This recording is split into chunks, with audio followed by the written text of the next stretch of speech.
একজন বাচ্চা, এই ফ্যামিলির ধনাঢ্য একটি ফ্যামিলি, এই ফ্যামিলির বাচ্চা হতো না প্রায় 10-12 বছর। অনেক সিঙ্গাপুর, ভারত, অনেক জায়গায় গিয়েছে, বাচ্চা হয় না। যাই হোক, আল্লাহ পাক রহমত করেছে, অনেক চিকিৎসার পরে একটা বাচ্চা দিয়েছে। তো প্রসবের আগ দিয়ে ডাক্তার যারা নিরীক্ষা করেছেন তারা বলছেন যে প্রসবের আগ দিয়ে একটু ঝামেলা হতে পারে ওই সময়। তো উনি কী করলেন, টাকা পয়সার অভাব নেই, যে আমার যত টাকা পয়সা লাগুক আমি নিরাপদে আমার বাচ্চাকে এই পৃথিবীতে আনতে চাই আল্লাহর রহমতে। তিনি টাকা খরচ করে টিকিট কনফার্ম করে ভিসা ব্যবস্থা করে যুক্তরাষ্ট্রে পাঠিয়ে দিলেন, মার্কিন আমেরিকায়। সেখানে পাঠিয়ে শুধু বাচ্চাটাকে সুন্দরভাবে দুনিয়াতে আনবেন, তিনি বাচ্চার মুখ দেখবেন, এই জন্য এতগুলো টাকা খরচ করতেছে।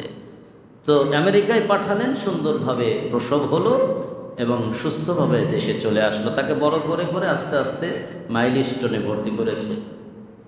এই বাচ্চাটা মারা গিয়েছে। এই বাবার অন্তরের অবস্থা একটু উপলব্ধি করেন। 12 বছর পরে একটি সন্তান এবং তাকে সুন্দরভাবে আনার জন্য তার কি ত্যাগ, কি ভালোবাসা। এই বাচ্চাটা চলে গেছে।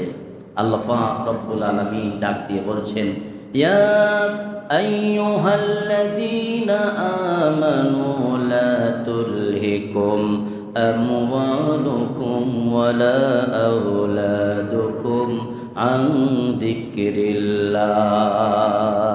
ওহে যারা ঈমানদার, তোমাদেরকে এই সন্তান আর সম্পত্তি এই দুইটাই আমি পরীক্ষা স্বরূপ দান করেছি। সুবহানাল্লাহ।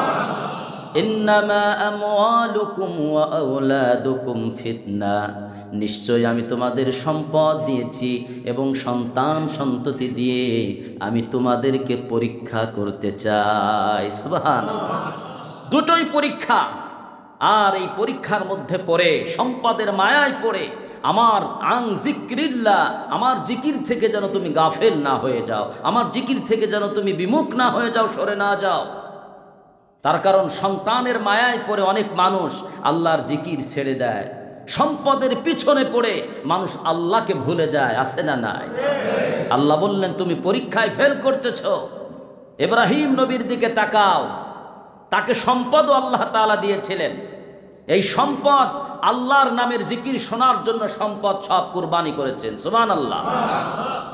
একজন ফেরেশতাকে পাঠানো হলো আল্লাহর নামের জিকির, লা ইলাহা ইল্লাল্লাহু ওয়াহদাহু লা শারীকা লাহু লাহুল মুলকু ওয়া লাহুল হামদু ওয়া হুয়া আলা কুল্লি শাইইন কাদির।